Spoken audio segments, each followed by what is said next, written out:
título es Dos corazones, dos actitudes. Si vamos a ver la historia del corazón, el corazón tiene su historia, digamos, porque no todos, en todas las sociedades no siempre se ha tomado igual el corazón. No sé si acá reciben corazoncitos en la semana, ¿no? ¿Nadie recibe corazones? Che, qué flojo que estamos. Las mujeres, los hombres no le dan a sus mujeres un corazoncito, un emoji, te amo. El alfajor, dos corazones con la frasecita. ¿No? Che, estamos flojos. Bueno, a ver, cuando se han estado de novio en algún momento, inició una pareja, siempre está el corazoncito, ¿no? El te amo, el corazoncito, ¿o no? ¿Se acuerdan de eso? Bueno, esa imagen del corazón es moderna en realidad, ¿no? Viene de la modernidad. A alguien que le gusta historia, a mi amigo. El otro día sacó una que no sé de dónde la sacó, impresionante. La sacó del ángulo. La historia del corazón, viéndolo desde ese punto de vista sentimental, es moderno en realidad, ¿no? Aparte, viene de la era moderna. Cuando vamos a la Biblia, nosotros, el corazón no es solamente sentimientos. Entonces vamos a ver que hay textos que dicen que con el corazón se piensa, que con el corazón se observa, que el corazón medita, que el corazón siente, que el corazón, en fin, ejerce varias facultades que ahora en la modernidad se ha dividido y se ha puesto eso en el cerebro, en la mente. La mente piensa, el corazón siente. Eso no existía, eso no es un concepto que está dentro de la Biblia. El concepto de los judíos, en el momento que se escribió, es un concepto más global. El corazón humano, según la palabra de Dios, es el comando, para decirlo de alguna manera, es la central de comandos del ser humano. Ahí reside de dónde voy a torcer yo, qué voy a hacer con mi vida. Entonces por eso el corazón piensa, siente, hace todo esto, tiene voluntad el corazón también, según la Biblia. Es decir, es el asiento del ser humano en el cual decide hacer o no determinadas acciones y determinados pensamientos. ¿Se entiende?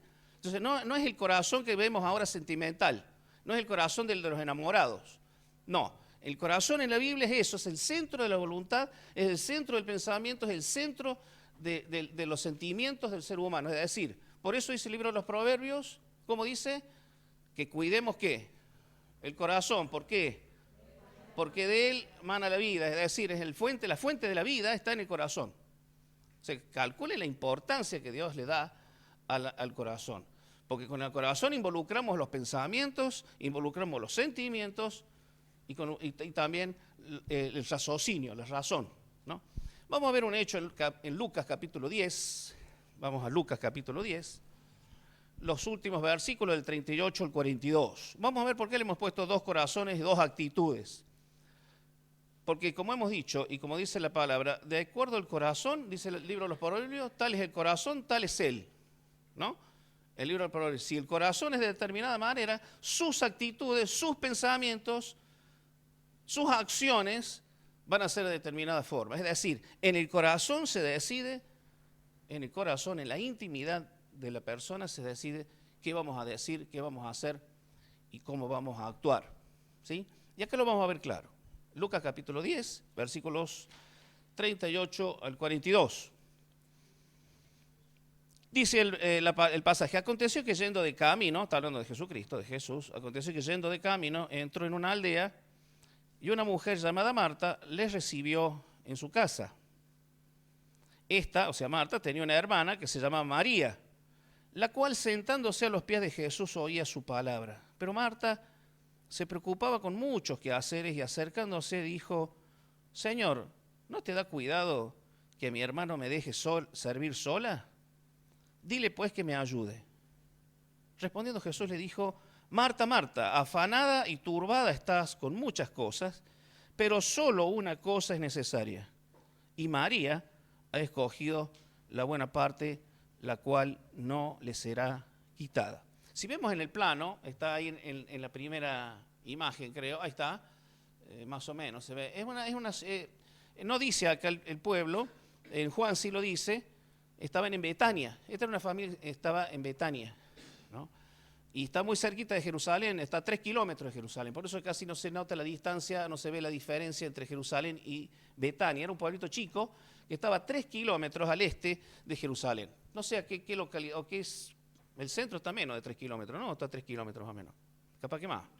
¿5? Más o menos. Bueno, supongamos que una distancia de acá hasta el centro, ¿no? Así estaba de cerca la ciudad, de la aldea, en realidad era una aldea, en Betania. Y esta familia, Juan 5, alguien que busque, Juan 11:5, aquí parece que Jesús entró solo a la casa. Era una familia que él amaba mucho. ¿Cómo dice Juan 11:5? Alguien que lo lea.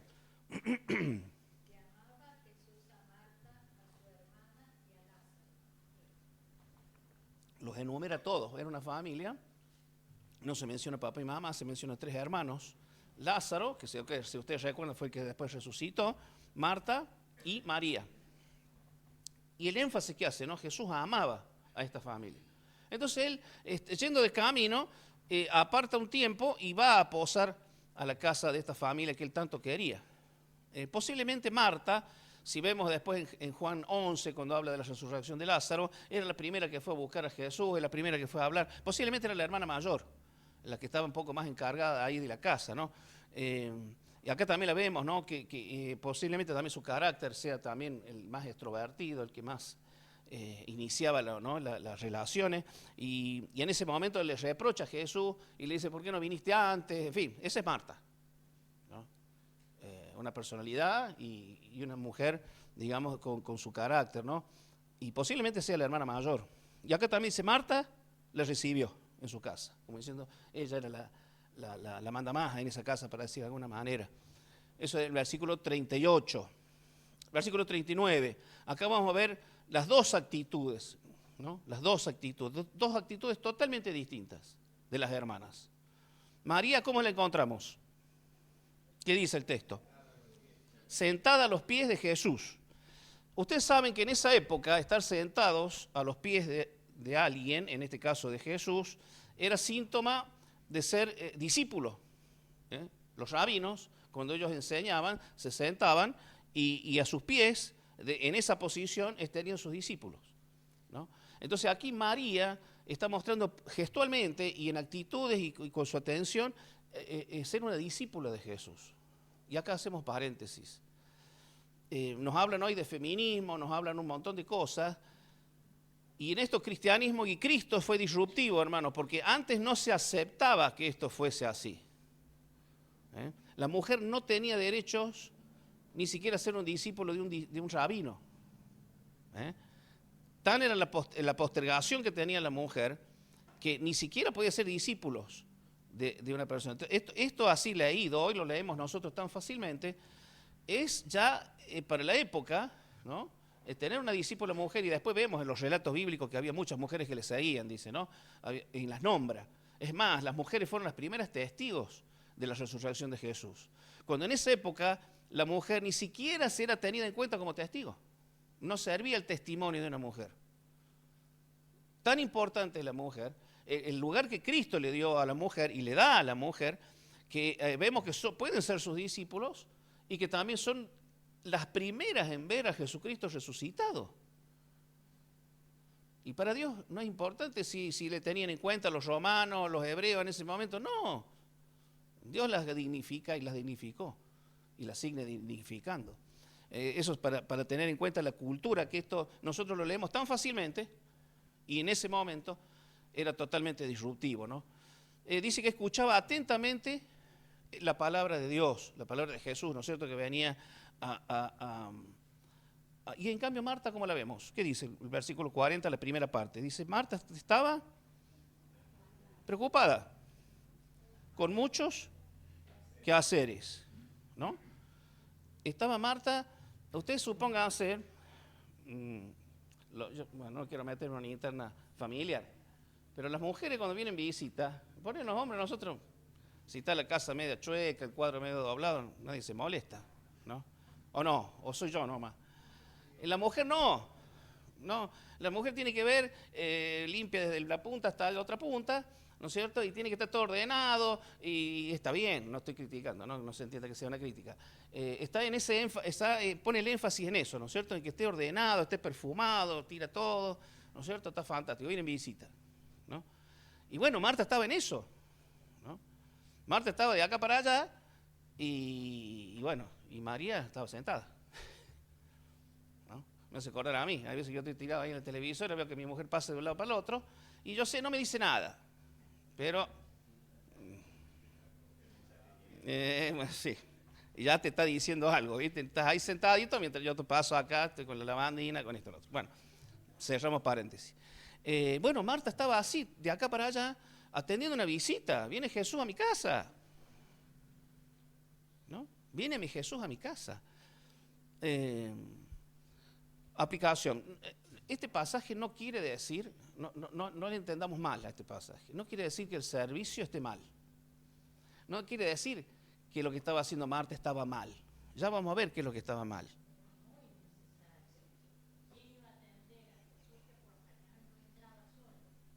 En este caso parece que sí, parece por lo que dice el texto. Estaba solo.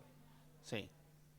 De todos modos, nosotros podemos juzgarla mal a Marta como que lo que hizo está mal. Y ya vamos a ver que no es tanto lo que hizo y qué es lo que reprocha el Señor de Marta. Porque después Marta, si la vemos en otra ocasión, en Juan, me parece, cuando está en la casa de Simón el leproso, vemos a Marta que servía, dice, y Marta le servía. Y ahí no tuvo ningún reproche de parte de Jesús. El problema no está en el servicio. Porque alguien tiene que limpiar, alguien tiene que ordenar, alguien tiene que hacer las cosas. No está el problema ahí, ya vamos a ver dónde está. Entonces vemos primero que el pasaje no es un reproche y muchas veces también la historia de la iglesia es muy larga, ¿no? 2000 años. Mucha gente entendió que la contemplación de estar en el monte ahí contemplando a Dios era más importante que estar sirviendo. Entonces ahí nacieron las órdenes monásticas, o sea, los monjes que se recluían a ciertos lugares lejos.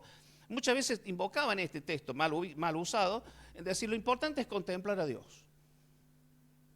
Lo más importante es contemplar a Dios. Y no tanto los servicios, ¿no? No quiere decir eso el texto. Ya vamos a ver a dónde va. Vamos a ver a dos actitudes, ¿no? Que nosotros nos podemos ver identificados. Primero, ¿en dónde? ¿En qué? En que muchas veces la actividad por sí misma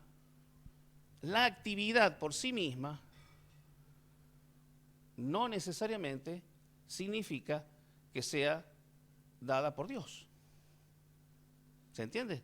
Eso generalmente tiene en el lenguaje nuestro activismo, se le llama. El activismo, es decir, hay que hacer actividades, tengo que moverme, y la gente me ve que soy espiritual. Y la gente me ve que hago, que subo, que me bajo. Y hay veces que no es necesaria esa actividad, ya vamos a ver. Tiene que nacer de otra situación, de otro momento en el corazón, de otra actividad, de otra predisposición del corazón. ¿Qué dice que estaba Marta? ¿Cómo estaba su corazón? Preocupado. Ahí está el problema. Ahí está el problema. Se preocupaba. ¿Sí? No se estaba ocupando. Lo que nos manda el Señor es ocuparnos, no preocuparnos, porque ahí muestra el corazón humano, que el corazón humano de Marta estaba en otra cosa que no era estar en las rodillas, arrodillado a los pies de Jesús. Ya vamos a ver después qué le dice Jesús, cuál es la solución. Entonces vemos dos actitudes. Una actitud de preocupación y de ocupación, de actividad, ¿no? Y otra de escuchar al Señor, de paz, de tranquilidad, de soledad con el Maestro, escuchando atentamente, porque ahí la palabra es de una persona que está escuchando atentamente, sin perderse coma, sin perderse detalle de lo que el Maestro decía. Hubiésemos estado nosotros ahí, ¿qué hubiésemos hecho? Por ahí somos duros con Marta y decimos, no, y capaz que no, hubiésemos estado, che, viene Jesús, o sea, no puedo encontrar mi casa sucia.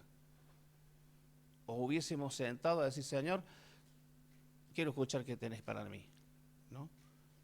¿Cuál hubiese sido nuestra actitud? ¿Cuál sería nuestra actitud hoy?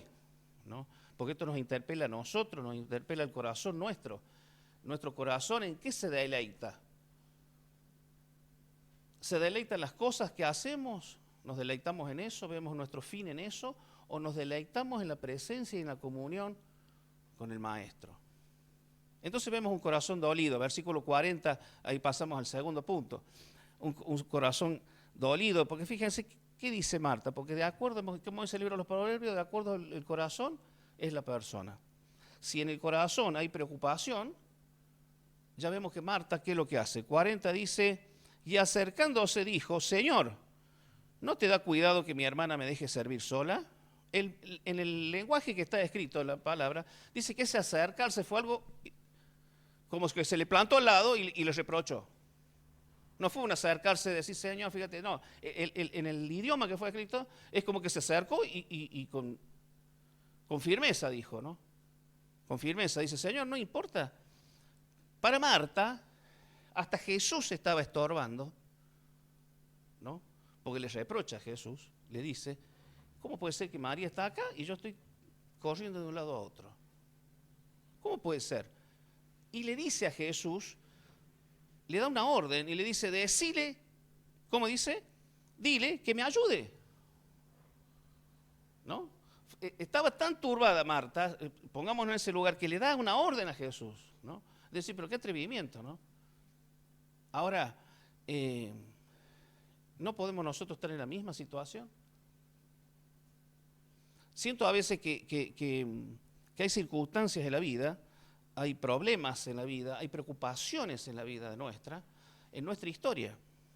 Puede haber pasado algo en nuestra historia, en nuestra infancia, en nuestra niñez, en la juventud, que nos preocupa, que nos toca, que nos impide servir al Señor como debemos servir. Y hasta nos enojamos con el Señor. O hasta queremos mandar al Señor. O queremos que Él obre de determinada manera. Y si el Señor no obra de esa determinada manera, nos enojamos. ¿Puede ser que pase algo así? ¿No será que a veces nosotros también irrumpimos con vehemencia y nos quejamos de Dios? ¿O queremos decir al Señor cómo tiene que actuar? Y si no actúa de la manera que a mí me parece que tiene que actuar, me enojo. Mis queridos hermanos, yo creo que nos interpela y me interpela a mí. ¿Qué hay en mi corazón? ¿Qué dolencia hay? ¿Qué dolor hay? ¿Qué queja hay? Que me nuble de tal manera que tenga que decirle al Señor cómo tiene que actuar. Señor, si vos hubieses actuado de esa manera, esto no lo tendría. Y entonces eso provoca dolor en el corazón. Y entonces tenemos un servicio que ya tenemos un reproche hacia el hermano, porque lo que primero hace Marta es reprocharla a ella. Cuando no tenemos comunión con Dios, ya nos entramos a codear entre nosotros. O pasa en mi iglesia. Capaz que pasa en mi iglesia. O me pasa a mí, a usted no. Pero sí, hermanos, lamentablemente, cuando no tenemos esa comunión con el Señor, no estamos en la sintonía de Dios, como estaba María, entonces ya nuestro hermano es una molestia. Porque ese hermano no hace las cosas como yo creo que las tiene que hacer. Entonces el Señor ya no es Señor, soy yo el Señor. Y eso provoca en el corazón lastimaduras, provoca dolores, provoca pérdida de tiempo. Porque pasamos años, hermanos. Y a veces el servicio al Señor es una forma de tapar dolores o circunstancias que nos pasan. Y que no se tocan y no se hablan. Me ha tocado ver matrimonios que han tapado años de desencuentro, y lo tapaban con el servicio en la iglesia. Tenemos que pedir perdón a nuestras esposas. Yo tengo que pedir perdón por cómo la tratamos a veces, o qué situaciones hacemos o provocamos. Entonces tapamos con el servicio. No, pero yo sirvo al Señor. Pero yo estoy. Hago esto, hago aquello, otro. No te está pidiendo el Señor eso. Dice el Señor que pide un corazón. Dice los sacrificios, dice Isaías. Y eso que Dios había pedido los sacrificios. No era un invento de los sacerdotes. Pero dice Isaías, dice Dios a través de Isaías, dice, yo estoy cansado de sus sacrificios. No quiero más sus sacrificios. Yo quiero, ¿qué quiero? Un corazón contrito y humillado. Dios no pide que vengamos todas las reuniones nosotros aquí. Por supuesto que tenemos que hacerlo.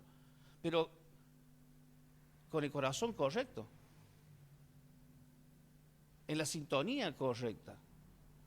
Porque muchas veces, vuelvo a reiterarlo, muchas veces tapamos dolores del corazón o situaciones con actividades dentro de la iglesia. Hermanos, si esa es la situación, si ese es el motivo, tenemos que hacer un alto.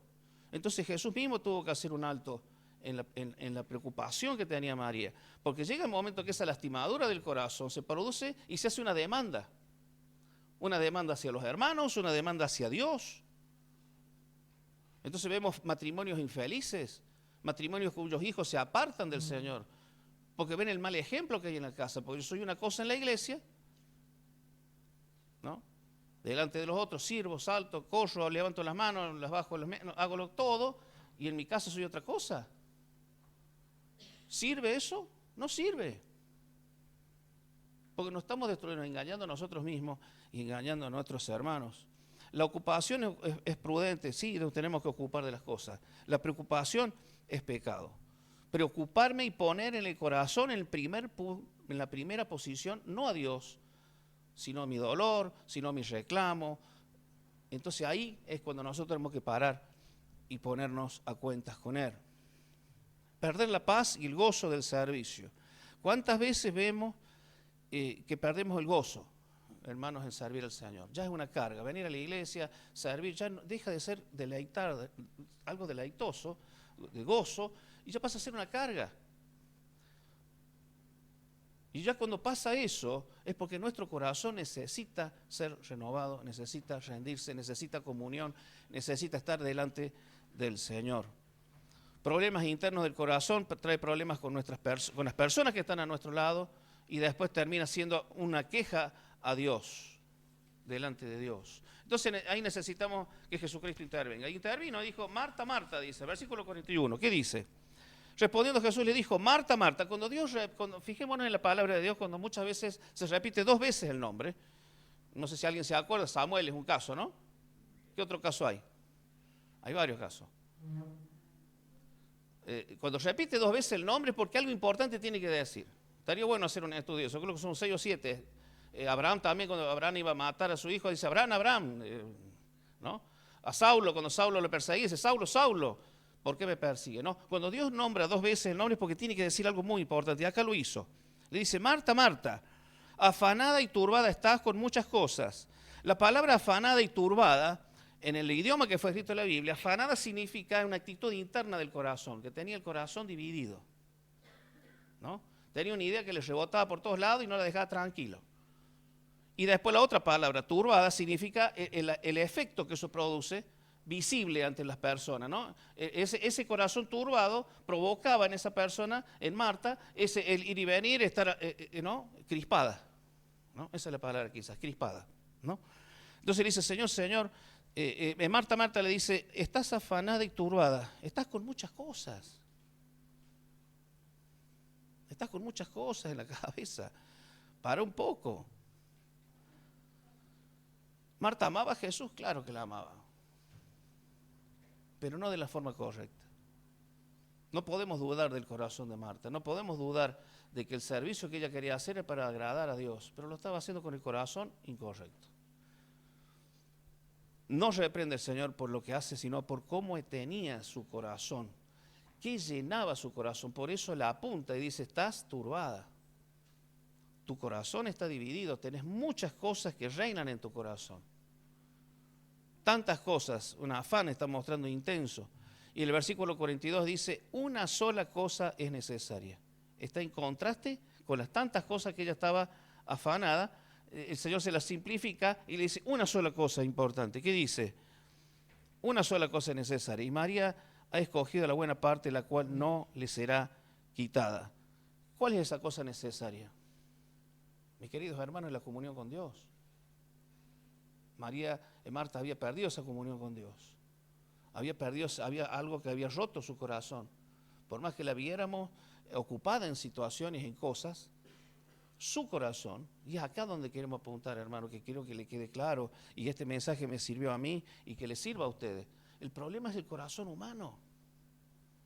El problema es donde tomamos las decisiones, qué tenemos en nuestras decisiones, en qué tenemos lleno la cabeza. Entonces esos problemas, si no los rendimos al Señor, si no lo dejamos en sus manos, si no nos arrodillamos como María, lo vamos a seguir llevando y nos vamos a seguir molestando unos a otros. Y sobre todo a la persona que tenemos al lado, ¿no?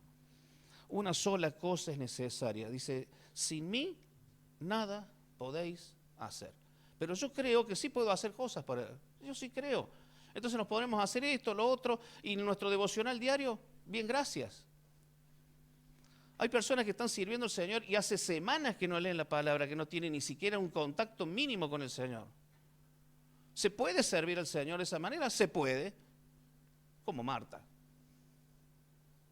Lo que sí vamos a ligar un reproche, no vamos a llevar fruto, porque acá él dice una sola y ella ha escogido, lo cual no le será quitada, es decir, lo que ha hecho María lo va a llevar por toda la eternidad. Lo que hace Marta va a morir con ella. Ese servicio muere con ella. Lo de María no, porque no le va a ser quitado hasta aún en la eternidad, esa comunión con Dios que vamos a tener eternamente, empieza acá. No es que vamos a tener allá comunión solamente, empieza acá la comunión con el Señor, ese gozo por el Señor, es la presencia del Señor. Y hay cosas que no podemos tener ese gozo y esa comunión porque hay pecado. Entonces tenemos que confesar ese pecado, tenemos que limpiar. Dice que la sangre de Cristo nos limpia de todo pecado. Tenemos que confesarlo, tenemos que apartarnos. Tenemos que arrodillarnos y sentir que el señorío es del Señor. Y si hay situaciones en nuestra vida que nos han dolido, hay situaciones que han permitido pasar en nuestra vida, entregarlas al Señor. Y decir, Señor, esto me duele. Una cosa es quejarse de Dios y otra cosa es quejarse a Dios. En los Salmos vemos muchas quejas que se presentan a Dios.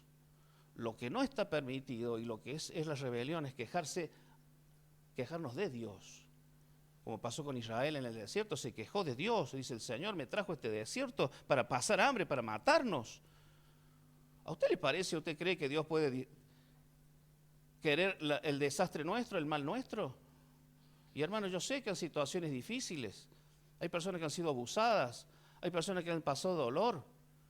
Pero yo te pido en el nombre del Señor, que eso lo entregues en las manos del Señor. Dios es soberano. El que sabe las cosas es Él. Hay cosas que yo no las voy a entender y hay que entregarlas al Señor. Podemos cantar, podemos alabar, pero el Señor necesita trabajar en nuestro interior, necesita trabajar en nuestra actitud, tener la actitud correcta, con el corazón correcto. Dios no aprueba nuestros planes egoístas.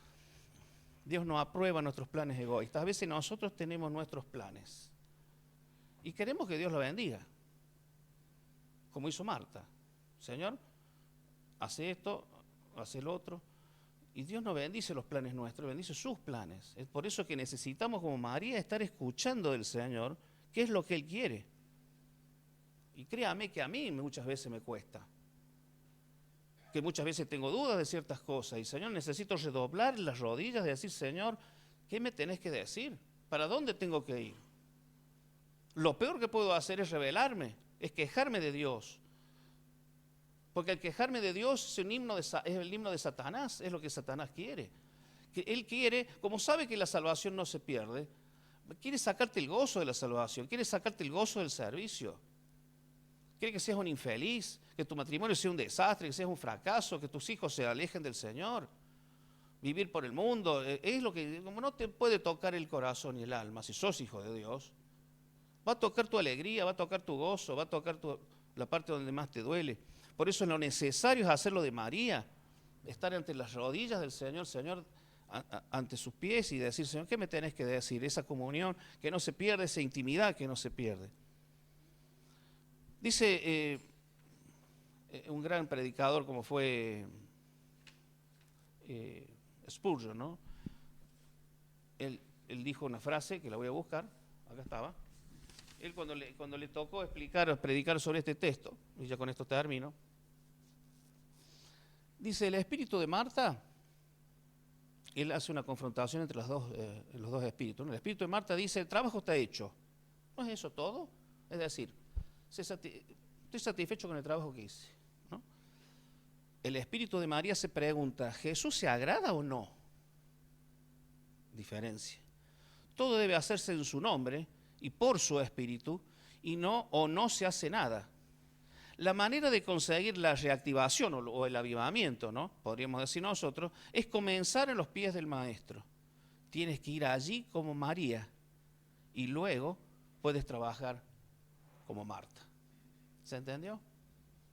Dos corazones, dos actitudes, y el Señor tiene que rectificar. Hay veces que el Señor tiene que hacer una rectificación en nosotros. Hay veces que tiene que llamarnos la atención. A veces son circunstancias, a veces son personas que Dios utiliza, pero a veces son circunstancias duras, porque somos cabeza dura y nos tenemos que reenfocar y tenemos que desenfocarnos y tenemos que sacar el egoísmo y tenemos que ponerlas en las manos del Señor. Tenemos que poner ese dolor y no tener esa raíz de amargura, como dice Hebreos, que hace tanto daño a nosotros primeramente y a los que nos rodean. ¿Qué tal si oramos un ratito? Nos ponemos en las manos del Señor y vamos a tener unos minutitos de silencio. Y si hay alguno que tiene este dolor o hay algún ruidito que tiene en esa comunión con el Señor, que la ponga hoy en las manos del Señor. Lo pongamos en las manos del Señor. Puede ser una circunstancia, una preocupación económica, puede ser una preocupación de familiar, puede ser una preocupación de sanidad, puede ser una preocupación de tantas cosas que pasan, que nos preocupan y que están haciendo ruido en nuestra vida. Yo te animo ahora en 2 minutos que podamos hacer un silencio y podamos entregar en manos del Señor y decir: Señor, esto es tuyo. Señor, me cuesta. Señor, no tengo las fuerzas por mí mismo. Señor, necesito tu espíritu, necesito tu fuerza para rendir esto que me molesta, esto que me preocupa. Bendito Padre, te alabamos, Señor, te damos gracias, Señor, porque tenemos a tu Hijo Jesucristo, al Espíritu Santo, Señor. Gracias, Padre, porque somos tus hijos, Señor, y estamos enredados a veces en cosas de este mundo que nos preocupan, que nos ocupan de manera desmedida. Las queremos dejar en tus lados, en tus pies, Señor. Señor, por nosotros no podemos solos, Padre. A veces no sabemos cómo hacerlo, Señor. Danos tu fuerza, danos tu sabiduría, Señor, por esta iglesia, por cada hermano que está aquí, Señor, para que pueda servir con el corazón correcto, con situaciones de vida, Señor, que quizás tenga que rendir delante tuyo, con pecados que tenga que confesar, con dolores, Señor, que llevan a cuestas, Señor, te los pedimos, Padre, que tú obres en cada corazón, en cada vida, en cada familia, Señor, aquí representada. Oh, Señor, glorifícate tú, Padre.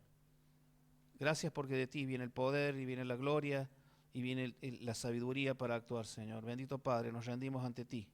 Gracias, Señor, por esta oportunidad de ser confrontados con tu palabra. Gracias por esta tu palabra, Señor, porque vemos cómo Jesús operó y cómo sigue obrando, Señor, en nuestras vidas. Bendito Padre, te alabamos, te damos gracias. En esta semana que se inicia, Señor, danos sabiduría entre las situaciones distintas que nos tocan vivir, Señor. Danos de tu fuerza, Señor. Te alabamos en el nombre de Cristo Jesús. Amén.